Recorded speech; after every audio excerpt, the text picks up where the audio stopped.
Arestado ang isang construction worker sa ikinasang entrapment operation ng Manila District Anti-Cybercrime Team ng PNP. Matapos pasangkot sa kasong paglabag sa Anti-Photo and Video Voyeurism Act at grave coercion. Nakibalita dyan si Patrolwoman Mary Grace Artizuela.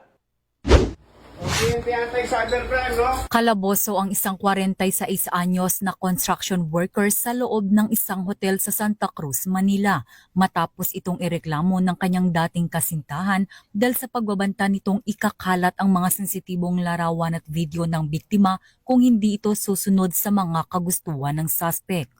Nangako itong buburahin ang mga sensitibong material kapalit ng personal na pagkikita nila ng biktima.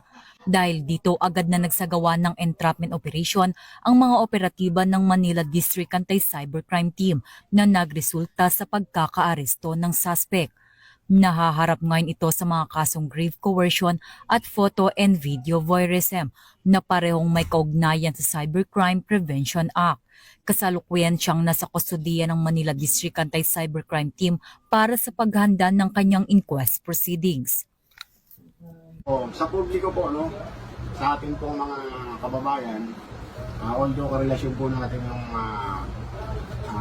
ating mga boyfriend o girlfriend o asawa na minsan nagre-resulta po ng pag-iiwalayan, mabuti po nga wag po tayo mag-store ng mga video, picture, larawan na kung saan pwede po mag-resulta ng ikakapahamak po natin. So, mabala po sa publiko, Ito po mga bagay po na ito bagay labag po at pinagbabawal ng batas at may mga karampatang parusa para po dito. So,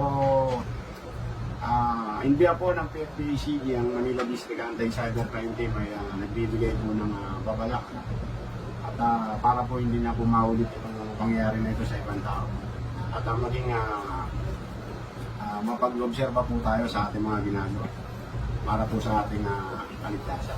Yun lamang po at mag-ingat po tayo palagi. Mula dito sa Campo Crame, ako ang inyong PNN correspondent, Patrolwoman Mary Grace Artizuela, nagbabalita para sa Police News Network, alagad ng batas, tagataguyod ng balitang pulis.